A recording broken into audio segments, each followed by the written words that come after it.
What's up, bro? What's your name? Hi, I'm Gage, and this is my 2017 Fiat 124 Spider. It's got about 70,000 miles on it.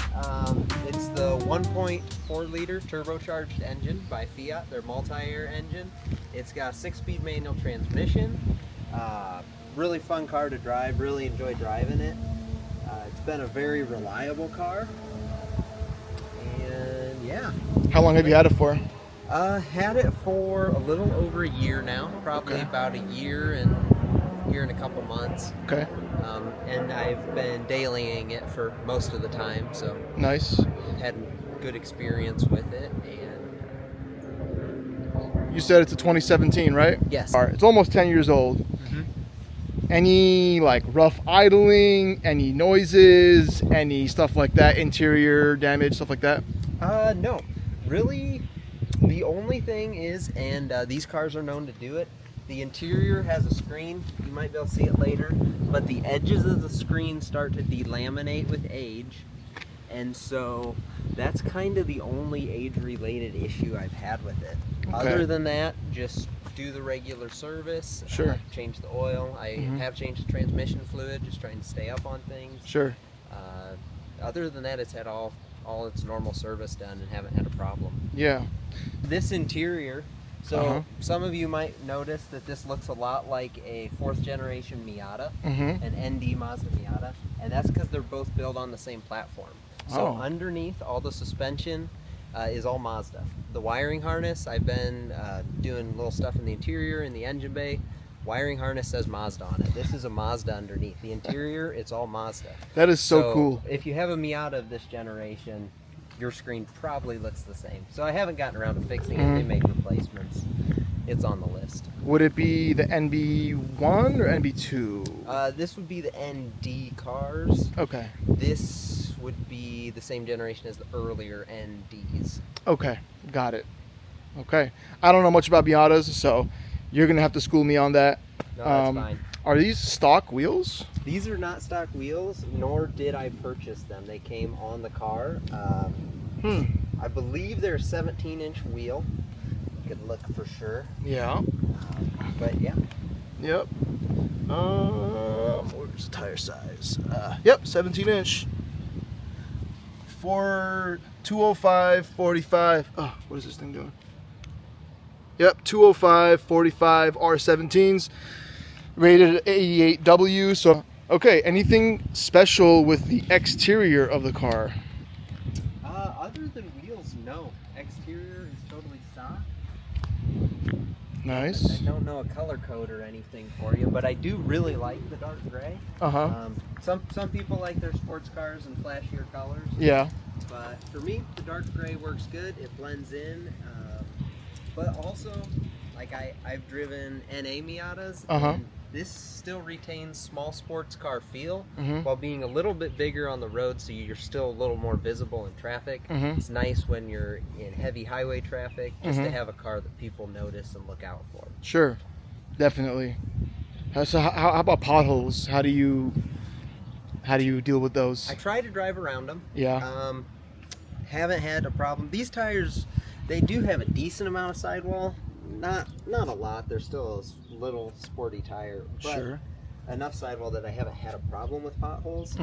Another thing to keep in mind is your ground clearance isn't very high, so if you're in a situation, maybe if you have a dirt driveway to get into someone's house, just something to keep in mind, or a parking curve in a parking lot. Can't pull up on that. But okay, I've gotten used to the car and know what to keep an eye for. I mean, for an almost 10-year-old car, this thing is pretty much mint condition. Try to take care of it. Yeah, I see you take pride in your vehicles. I do. Cool. Do you mind if we could pop the hood? We can.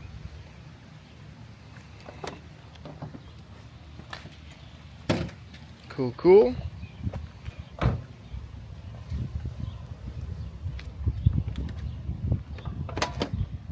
Nice. Wow, so much space. So much space. Okay. Cool. And this is a turbo engine, huh? Yep, this is the 1.4 liter Fiat MultiAir turbo motor right there. I know they did run it in different vehicles, some naturally aspirated, some turbo. Yeah. Fiat 500s have them. The Jeep, I believe it's the little one, the little Jeep Compass, I think. Yeah. Runs this engine as well.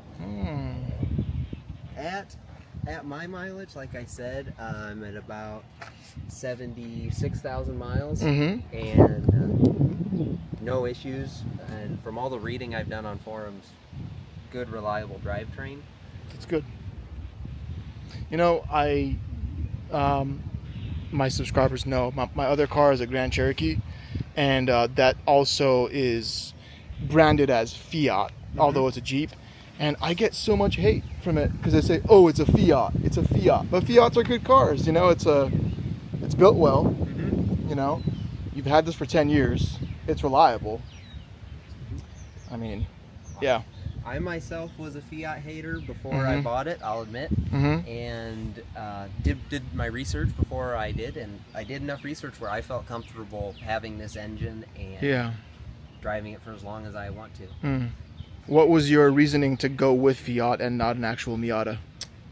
Price point. Okay. Honestly, Miatas are pretty desirable, and while there's a lot less 124 Spiders out there, they seem to be a little less known about, a little less sought after than Miatas. This one also has a rebuilt title, so I was able to get it for a little cheaper, a little better deal on it. Nice. But did my diligence, it seemed to be repaired well, and so felt comfortable spending a little less money. So I would still like to drive an ND Miata someday and give you a back-to-back comparison. Sure. Hasn't happened yet. One day. One day. One day. You've owned a Miata though, right? Before? Yes, I did. Which one? I've had 2 different NA Miatas, so the first generation Miatas. Got I've had one, if you know Miatas, I've had one with the 1.6 and one with the 1.8. I'm sure people will know exactly what you're talking about. If they don't know Miatas, they will. Yeah. Okay, cool. Can you hear the blow-off valve on this car? So, if every once in a while, if you put the top down, you put it in, so you aren't going very fast, you put it in second gear, and you accelerate from like low RPM up to above 3,000, and then lift, like don't just lift fast, then you can hear it. But it's very quiet. Most of the time, you don't even know this car has a turbo. Very subtle. You don't hear the spooling either? No. I have not, no. Oh, wow. I mean, it's got a really good insulation pad. This is like hardcore right here, so I imagine it's not going to leak much noise out.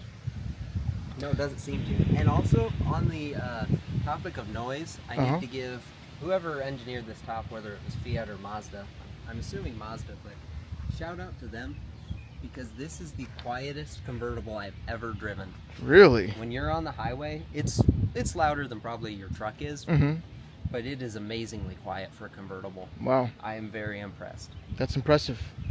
Cool. All right. He has the trunk open as well. What do we got here? It's not a big trunk, but it works for what I need it to work for. Yeah. As you can see, backpack, lunchbox, that's all that's in there. It does take up a decent amount of space, but there are some nooks and crannies on the edges. Yeah. Shove some stuff in. You might have a hard time fitting golf clubs in here, a golf set. Probably not going to happen. Probably not. But you can fit a couple of cases of water, maybe 2, maybe 3, if you're playing Tetris right. I could probably fit in here if I really wanted to. I could try, but I won't. But yeah. Worth noting while we're back here also is this car does not come with a spare tire from the factory. Oh. From the factory, you do get a toolkit. I'm not exactly sure what it comes with because my car did not come with it. It got lost a couple owners ago. So I carry a tire repair kit with me and bought a little Harbor Freight tire inflator that goes into USB port, just so I have an option. Sure. Is something to keep in mind. There's no space for a spare tire. Unless you put it on the roof. Yep. Even you need a hardtop for that one. Cool. Well, speaking of that, why don't we hop in the car and move on to the next part of the video? Sure. Let's do it. Oh, don't mind if it does. All right, let me just zoom out. Perfect. All right, Gage, so now we are in the Fiat Spider. What's the full name of this car, by the way? This is a Fiat 124 Spider, and it is the Lusso package. Lusso, okay. Fiat 124 Spider. Correct. Lusso package. Got it. All right, cool. I guess, yeah, so we're gonna drive down Henry there. All right. Cool. And this is a 6-speed manual, right? Correct. Nice. I'm trying to change the angle of this. There you go. Nice. Is this infotainment touchscreen, or you use this little knob here? It is not touchscreen. All the controls are right here. Nice. You got this knob. Yeah. And then you can push down on the knob. To select? Yep. Nice. And then you do have a couple shortcut buttons right here. Oh, okay. You can set it, or it's a preset? It's preset. Okay. Cool. I see what you mean with the delamination of the screen. Yes, unfortunately. Yeah. Probably just like heat. Who knows? Yeah. I think the temperature change. Oh, you can't even feel it. It's like inside the screen. Yeah, it's weird. Okay. So usually when you're driving, what RPM do you shift at? Like on a normal day-to-day basis? That depends. Probably on average between, oh man, depends, between 3,000 and 4,000, I'd say. Okay. I will say, with the turbo, it does not make the low end power of some cars. It is not a torquey motor at all. Yeah. But it makes up for it. Once you get above 3,000, the turbo starts to wind up. Yep.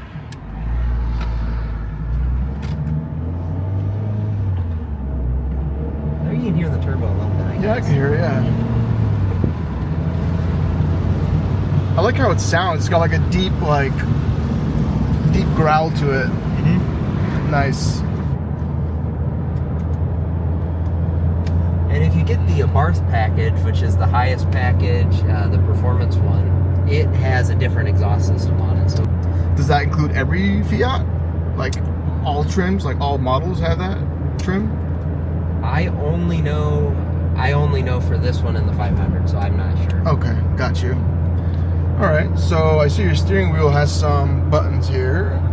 So you got cruise control, you got volume, seeking your radio buttons, and I see you can do calling and hanging up. This car doesn't have like a voice command, right? Yes, it does. Oh, it does. Cool. So you can link your phone to it, and then you press the talk button right here. And then you can. Honestly, I don't use it much, so I can't speak to how it works. Sure. But I have taken phone calls through the system. Oh, okay, cool. You can do touchless phone calls. Yeah, so it's not CarPlay, but you still have like phone accessibility. Yes. Through your car. Okay, cool. And I see you have seat heaters on both passenger and driver, which is great. Are they you think they work well? I think they work well, yes. Nice. And I love that it's analog climate control, because the digital ones, I feel like they suck and they stop working after like a couple of years. Again, I'm gonna agree with you. I love the dials. Oh yeah, dude. It's anyone who's a real car person can appreciate analog dials and the physical maneuver of twisting a knob and pushing a button. Just something about it. So on a more unprofessional note, what would be the funnest thing you've done with this car?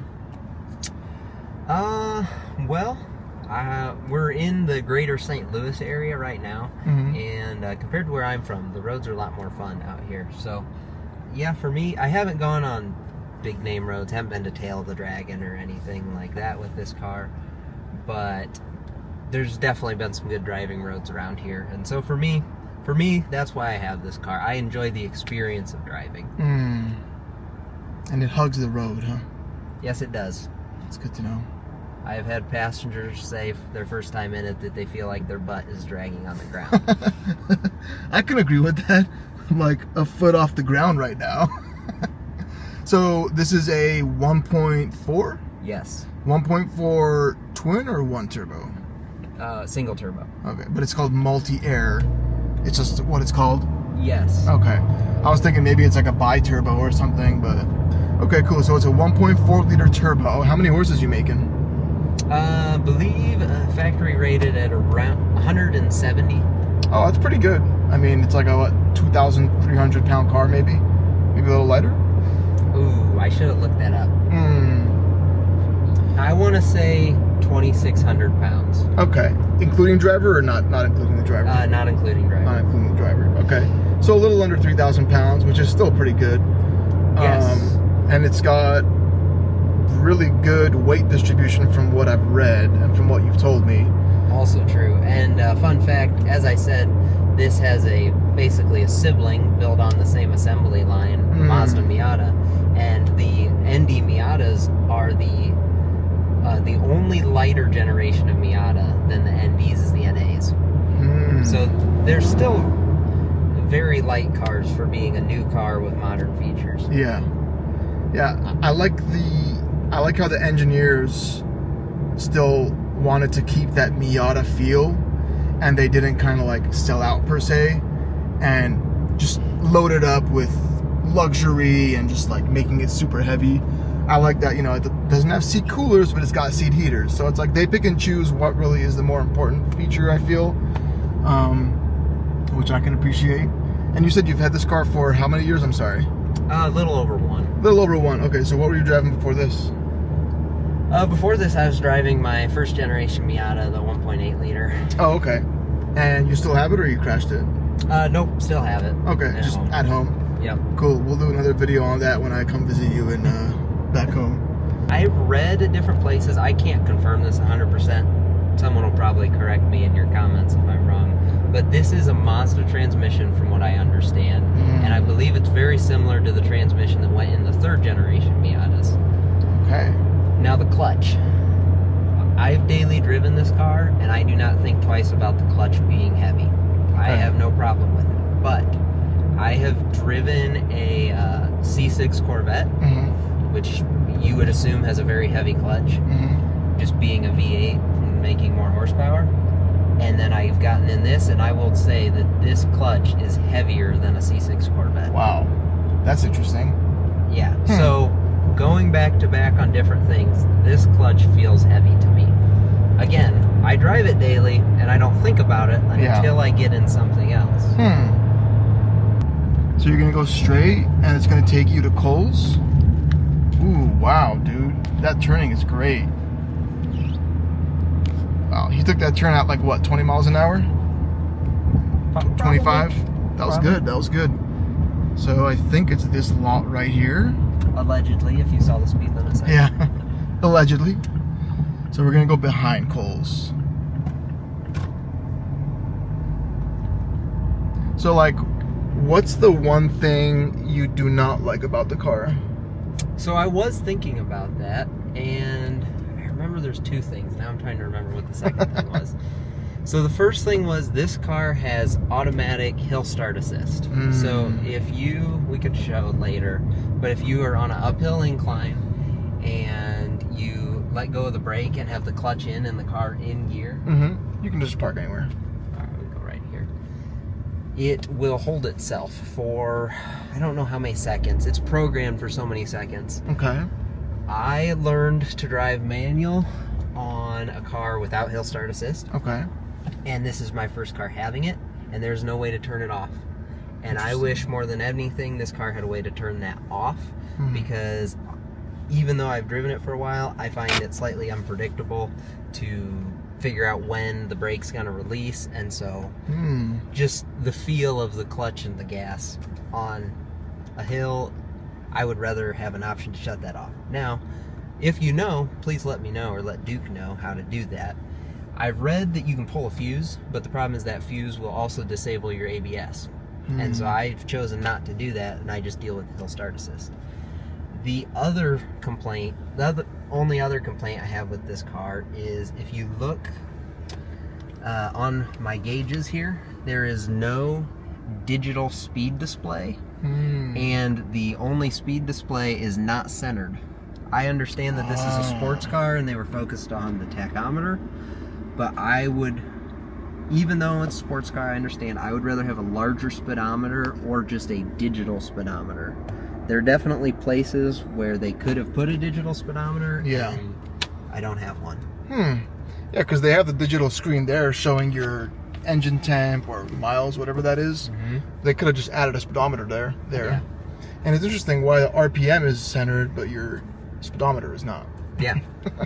Interesting design. Now, if you drive it for a year, you do get used to that. Sure. So honestly, I don't think about it much anymore. But in my first couple months of this car, that peeved me. It was bothering you, huh? So what do you love about the car?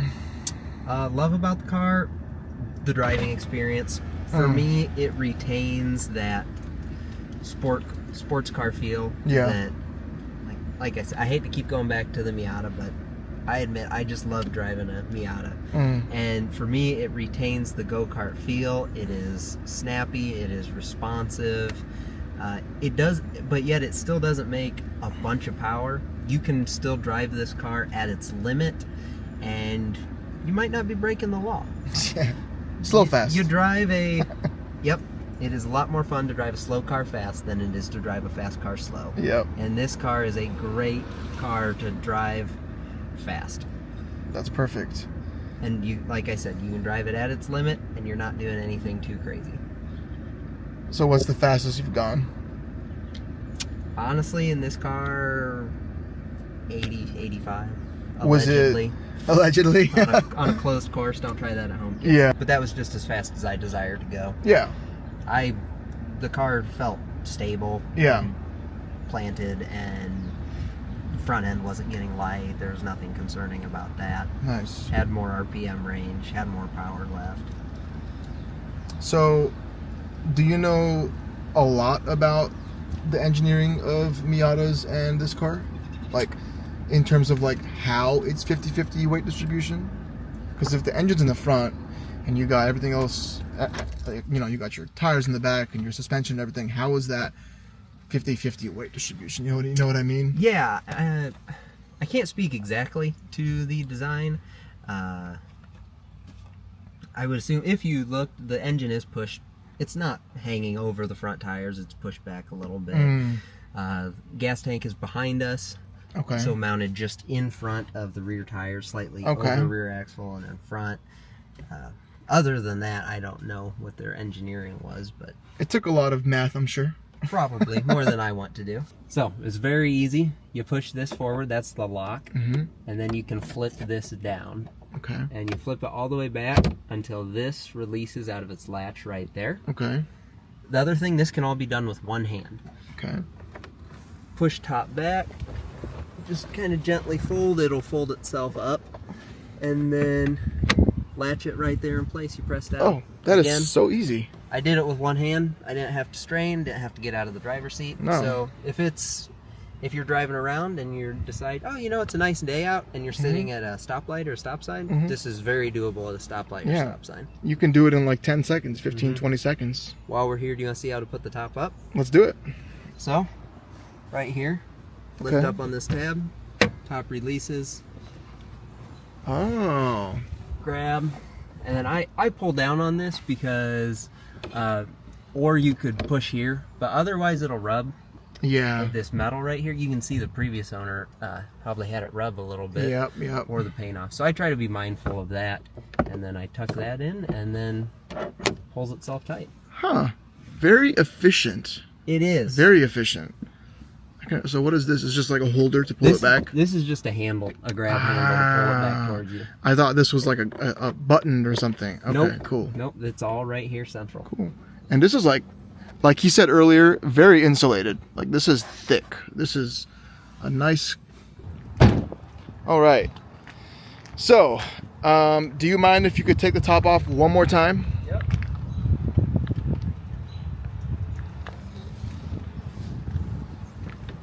Then you just click it in, that's it. Yep. And it's stable. Good to go. So now you can drive on the highway with this, right? High speeds? Have done. Okay. Cool. And up until, I haven't had a passenger at highway speed, but I have had a passenger at 60 miles an hour, and you can have a conversation in this car at 60 miles an hour. Really? With the top down? Yeah. Huh. And if you think it's a little too much wind, you put the windows up, and there's almost no wind at all. That's awesome.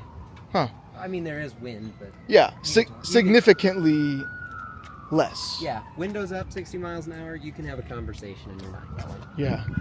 Okay. So now, like, appearance-wise, what's your favorite thing about the car? Appearance? You know, it's subtle, but I like the body line down the side of the car that comes up over the door handle and over the rear quarter.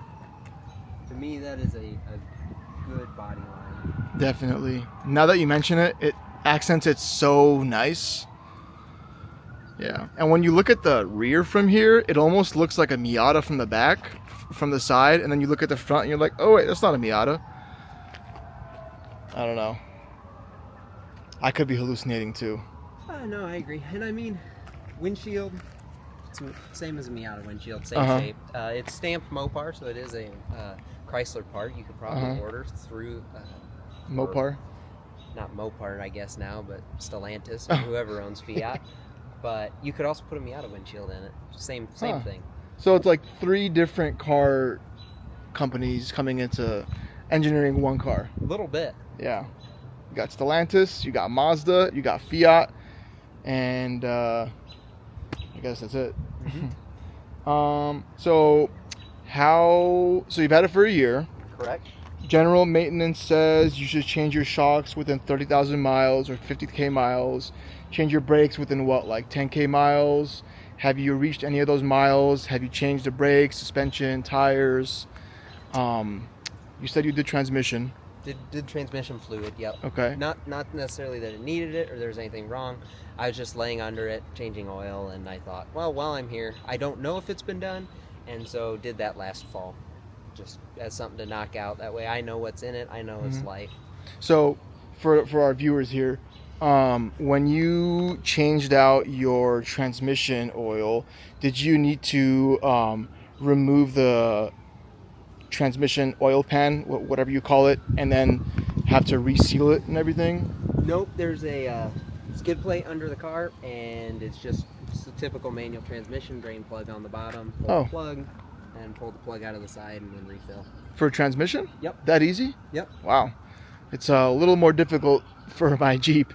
It's like you gotta like reseal it the right way, and it's crazy. Yeah, automatics can be a little more intensive. Oh, is that why? I didn't even think of that. Huh. Okay, cool. Learned something new today. Thanks, Gage. Yeah, no problem. So I like how it has like this like gray silver trim kind of like on the seats, the back of the seats, the windshield, and it's kind of like subtle.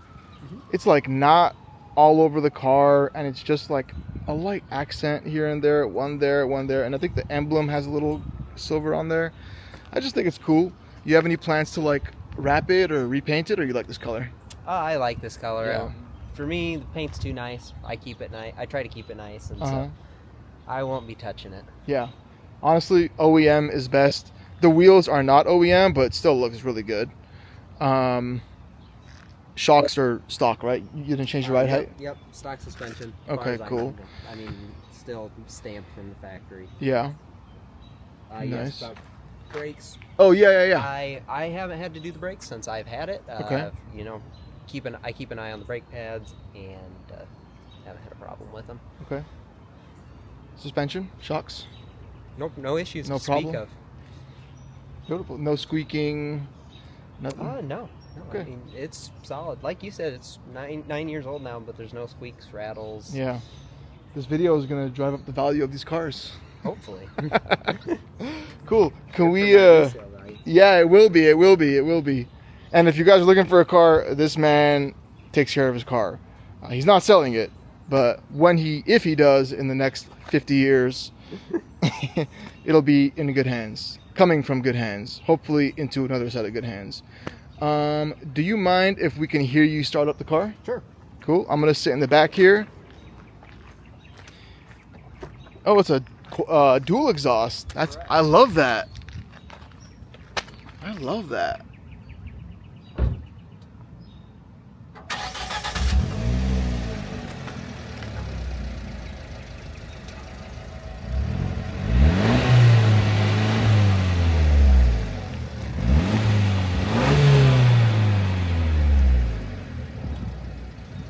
Aggressive. I like it.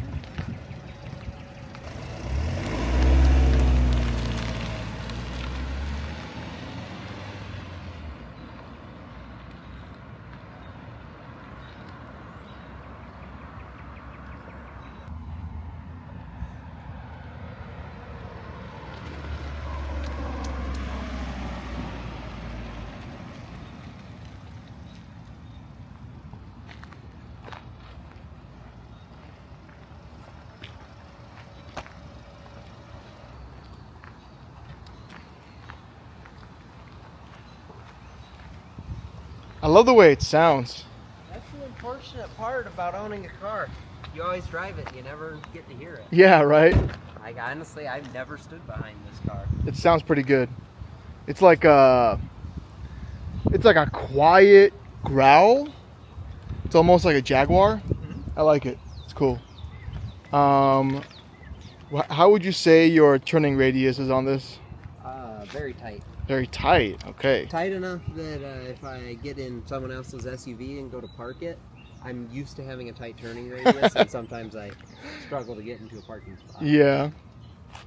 So, tell me, I know that 50-50 weight distribution cars are notorious for not understeering and not oversteering.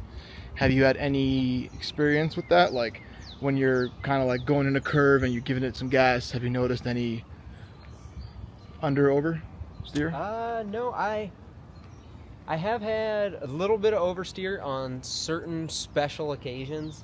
Have not driven the car hard enough to have understeer, which there's probably someone saying, well, you haven't driven it hard enough then.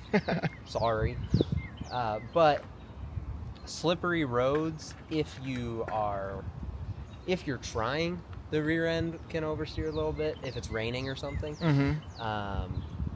Or had it happen to me once, coming over a hill where the car was off balance. You could just feel it start to walk a little bit. Very controllable. Yeah. Also, this, if you get the Abarth have a limited slip rear differential. This has a open rear differential. So, I mean, you're hard pressed to make the rear end do anything. Mm-hmm. That is, I would add that as number 3 on my list of things I'd appreciate. Mm-hmm. It would be nice to have a limited slip every once in a while. Yep. But yeah, you get what you can. So with the start-stop, if you've driven a manual, you know there's a friction zone on your clutch where the clutch starts to engage, but the car's not rolling forward yet. Mm-hmm. Just a little bit of friction on the clutch. So it's kind of a... if you can dance, you can probably drive it because it's all in your feet. But as you've got one foot on the clutch, car in gear, other foot on the brake, and as you release the brake, you want to go straight from the brake over to the throttle, start giving it throttle. At the same time, you're letting up on the clutch just to get that friction zone so the car won't roll backwards into the car behind you. And at that point, you can just finish letting the clutch out, and it might take a little more throttle than your standard, or will take a little more throttle than your standard flat start takeoff. Got it. I guess I'm not sure. The way the hill start works is clutch in, put car in gear. So you're on the brake, obviously, holding the car on the hill. Mm-hmm. Clutch in, put the car into gear, and then when you let off the brake with your foot still in on the clutch, the car will hold the brake for 3 to 5 seconds. It's somewhere in there. I don't know for sure. And then at that point, then after those 3 seconds or whatever, the car will start rolling backwards and the brake disengages. Mm-hmm. So that's meant to give you some time to move your foot over to the gas, find that friction zone, and basically have pressure on the clutch. When the brake releases, your car goes forward. Got it. For me, who's used to driving without that, I find that I am already ready to go forward because I've moved quickly, and the car is still holding itself in place. Okay. And so at that point, it just, to to me, it kind of throws off the rhythm. Yeah, because you got to wait for it to disengage. Yeah. Yeah. And like I said, I don't think it's a bad thing. If you're learning to drive a manual, that is a great thing. I just wish there was a way to turn it off. Yeah. Because honestly, I might even use it on a big steep hill, but I wish there was a way to turn it off. Yeah, that's interesting that there's no way to turn it off. That there should be a setting, but I guess like they just made it permanent. I guess. Yeah. Cool. So we talked about the engine. We talked about the interior. Okay, interior. I noticed your driver's seats have a little wear and tear on there, which is totally normal. It's a 10-year-old car.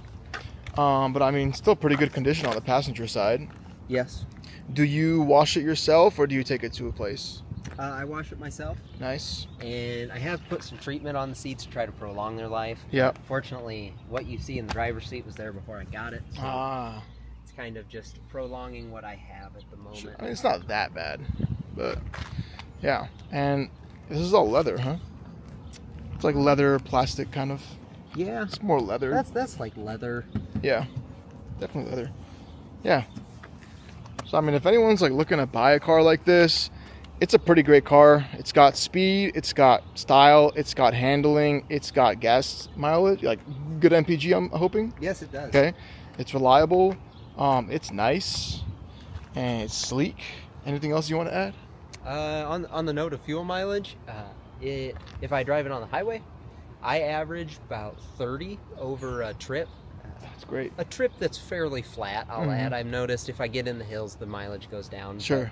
But at a 70 mile an hour or 75 mile an hour road trip, you can average 34 to 35 miles per gallon. That is very excellent. attainably. And I've seen it in the city. I've seen it dip like to 26, 27. But my average always stays above that. That is amazing, man. So how much does it cost you to fill full tank? The tank's about a 9.5 gallon tank, so it's not very big. So before our recent gas issues, I could fill it up for under $30. Wow. It's like a motorcycle. Even putting premium in it. That's crazy. Now it's a little more expensive. Yeah. Yeah. But it's okay. So how long does that full tank last you? On a normal week. Normal week. Over a week. I believe the range the car says is like 280 to 300 miles when you fill up. It's what, because the car has something, it'll tell you range, it'll tell you instant MPG, current MPG. Nice. Average speed is on there. I'm sure there's people out there who put a bigger tank, a bigger fuel tank, if there's room. I don't know where you'd put it. I don't think you could, but I could be wrong. Is the car really like that? Is it like, from your knowledge with your Miatas, were they like packed, like not over engineered, but were they like not hollow? Like, was there a lot of filling? No, I mean they make use of the space they have. They keep it pretty compact. That's good. Okay, that's good. Good to know. So it makes it a safe car. I mean, if you were to get into an accident, God forbid, I think you'd be pretty good. Somehow they made this little car pass safety regulations. So. Yeah. I mean, honestly, for some reason, the smaller cars are the more safer ones in impact tests. Like the smart car versus an S550 destroyed the S550. So that was interesting. But that was like over 10 years ago.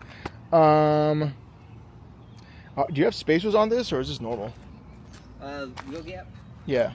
Nope, no spacers. I cannot speak to the back spacing on the wheels. I know, obviously, they're pushed in very far. Yeah. But I cannot speak to their back. It looks like there's a slight camber, or maybe it's the way the body is curving, but it looks like there's a camber. It's pretty cool. I can't tell if it's like the way the body is angled or if it's actually cambered, but... Again, I'm not an expert on doing an alignment job. Yeah. I have read for more performance. When you're tuning a car for performance driving, I know you want a slight bit of camber in, just that way when you lean a car into the corner, you end up with your full tire contact patch against the road. Well, hey, now you can say you have a performance car. Technically, it is a performance car, is it not? Yes, it is. There's probably a lot more of them being used as weekend cars than daily drivers. But it certainly makes a great daily driver. Did you even have a tow hitch on this? You could attach a tow hitch on this? So this does, I put a receiver on it. The only thing it's a kit, I don't remember the company that makes it, but there's only one of them out there if you want to hitch for your Spider. Wow. And the only thing I've used it for is a bike rack to haul my single mountain bike. So. Oh, so you did use it on this car? Yep. Oh. I'm the one who put it on for my mountain bike. Yeah. I'm sure. I don't remember the weight rating. Might be more, but. That's cool. You could tow something with this tiny car. I'm sure people have towed like a boat. If they're a small boat, I'm sure it's been done. I guess it's how brave you are. Yeah. I mean, as long as you're moving, right, it should be, take it slow. I don't know. Do you know the torque on this car? I do not. You do not? Okay. The viewers can check it out and tell us. Okay.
Wow, that is tight.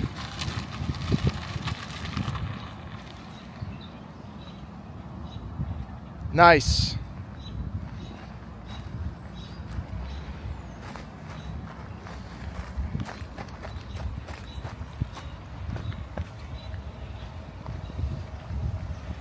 We got Beamer dealership right here. I think we're in the BMW dealer test drive.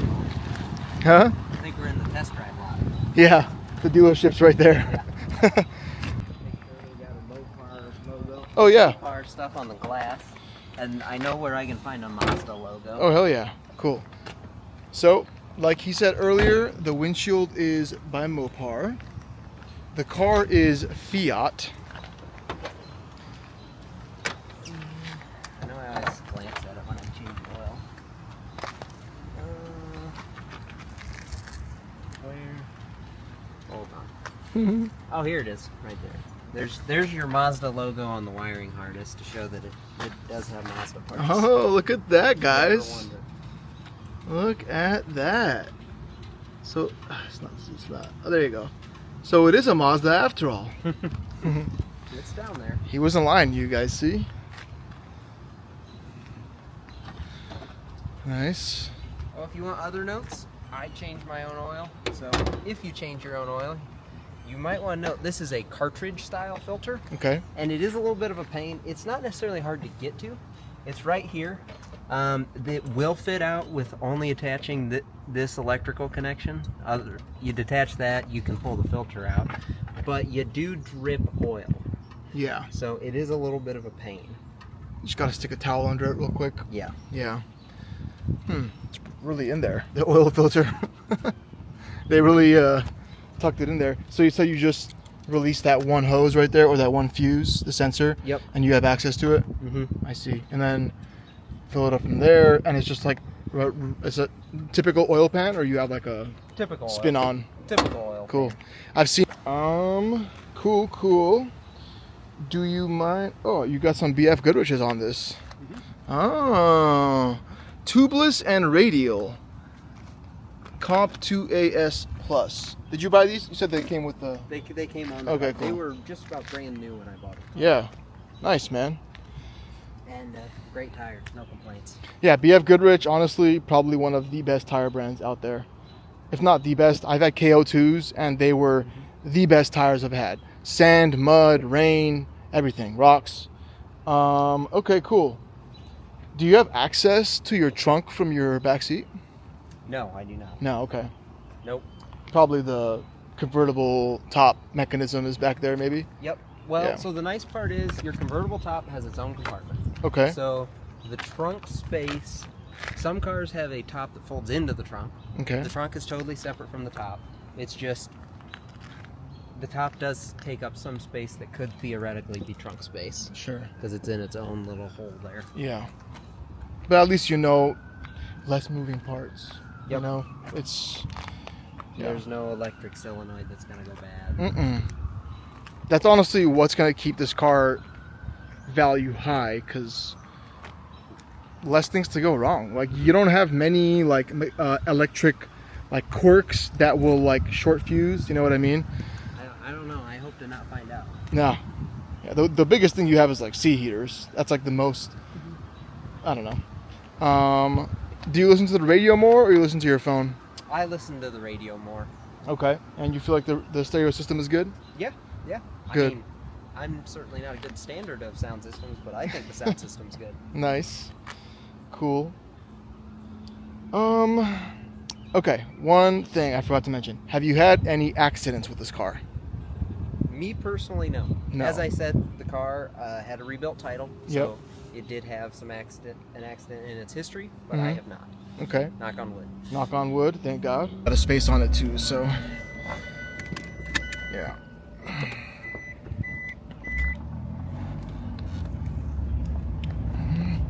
Put the seat belts.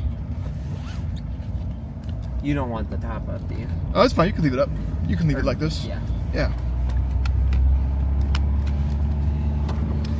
All right, we are taking a drive in the 124 Spider Lusso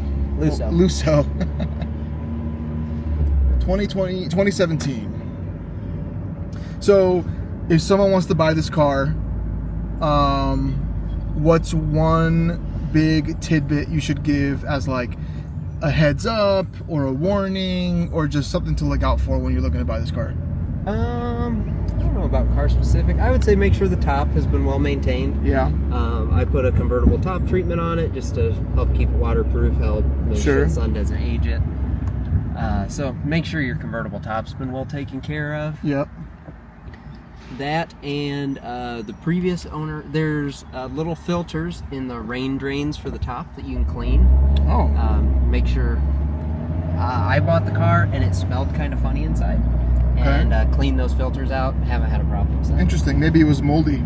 Yeah, well, you might get tree debris if leaves or something get in it. Huh. So a filter, huh? Yeah, there's a little filter in there. Interesting. So would you say this car is good for a first car, or would you say it's more for like a seasoned driver? You mean like a main car or a 16-year-old's first car? Like a 16-year-old's first car.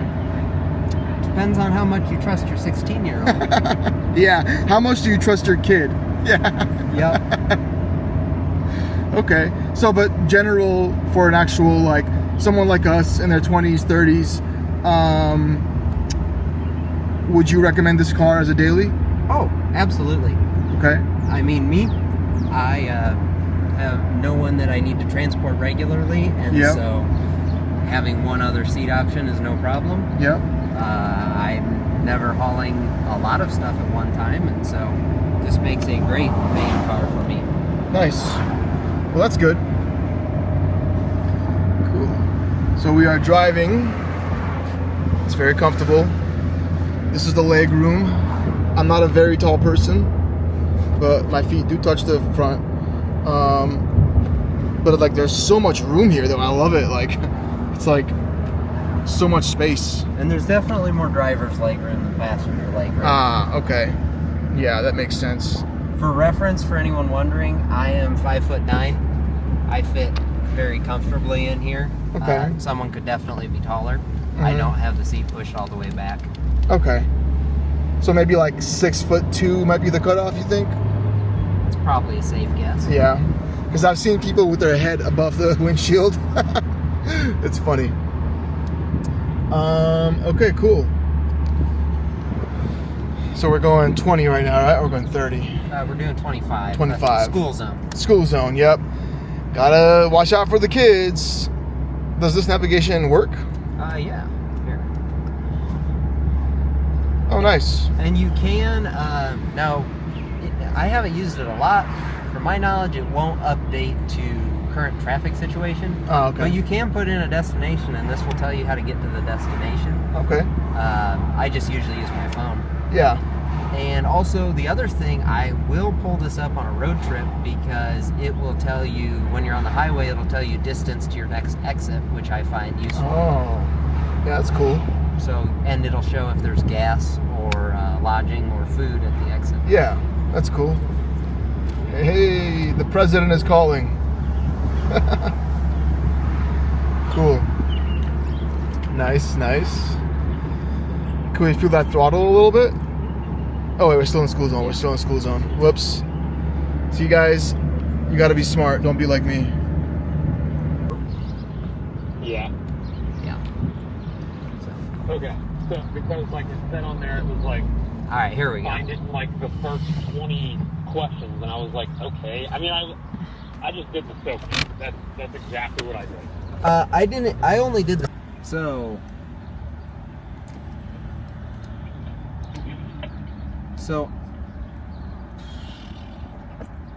Honestly, I can't say that you're wrong. The only thing is, to me, you didn't actually take vitals, like, and I don't think you were supposed to. Let me look at her. That'd be a part of the objective. Right, so that's one other thing worth mentioning. I don't know how much of that Duke will leave in the video, but we just had a phone call at 35 miles an hour with the top down. No problem. Yep. The person calling me could hear me just fine through the microphone. There's speakers in the headrest, and so I could hear them very well. No problem at all. Nice. And where's the microphone for you to talk, for them to hear you, like for it to get your voice? That is a Must be great this right there? question. I don't know. I would think it'd be up on the top, right? Up on the pillar. I feel like that'll get a lot of wind noise, maybe. I don't know. I would love to look into that. Maybe someone in the comments can tell us. Well, you got Bosch windshield wipers. He only buys the good stuff, guys. And you got a Bose stereo sound system, which is really cool. I think, right? It's Bose, right? Yes. I saw it on the door. I know it's on the headrest. Yeah, I saw it on the headrest too. Yeah, and I see you got a little like storage compartment down here. It's minimal. Oh, something else to mention. No glove box. The only storage is between the right between the seats right there. So you have a center glove box. A glove center. Pretty much. So what's this top one do? That's the one that releases the top, so you can fold Oh, it back up. okay. So if someone were to pull that while you're driving, that would be bad. Wouldn't be good. Would it be good? That's for sure. Oh wow, look at this. It's plastic. I've never seen that before. It's like a dish. They barely gave it sun visors. I mean, hey man, it's what's it called? Weight reduction, right? Absolutely. Every ounce counts.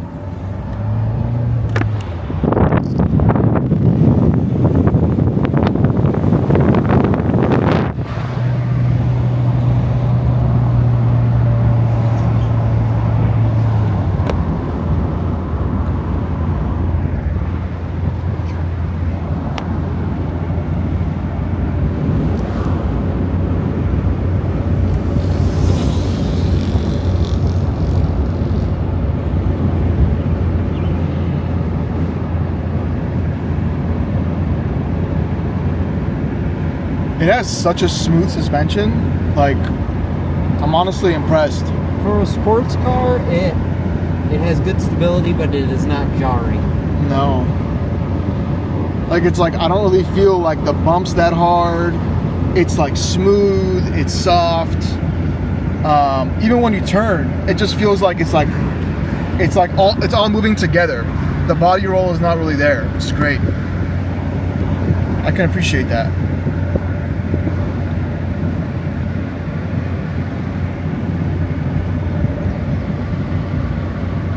You just have this one light, huh? Yeah, just one interior light. One interior light. I love it. It's things like that that are not priorities, and they don't need to be. Nope.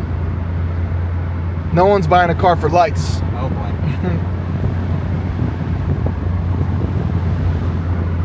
This was cool.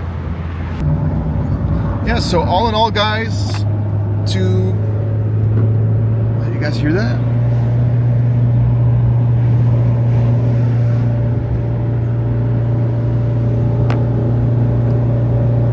If you're really quiet and put it under load, you might hear the turbo.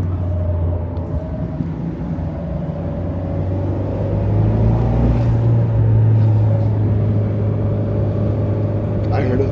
Yeah. I don't know if they can, but it's very subtle.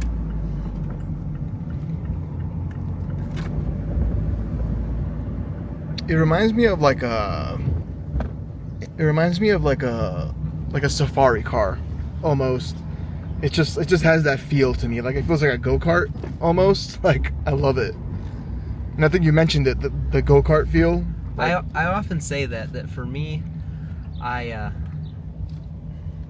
don't think of driving Miatas as driving a sports car, especially my first gen. It's more like driving a go-kart, because you drive a real sports car, and at least I am disappointed because you're used to a go-kart. Yeah. You want to just whip it. Yep. Cool. Well, thank you, Gage, for your time, sir. Yes. Thank you. Yep. Take care. See you guys later.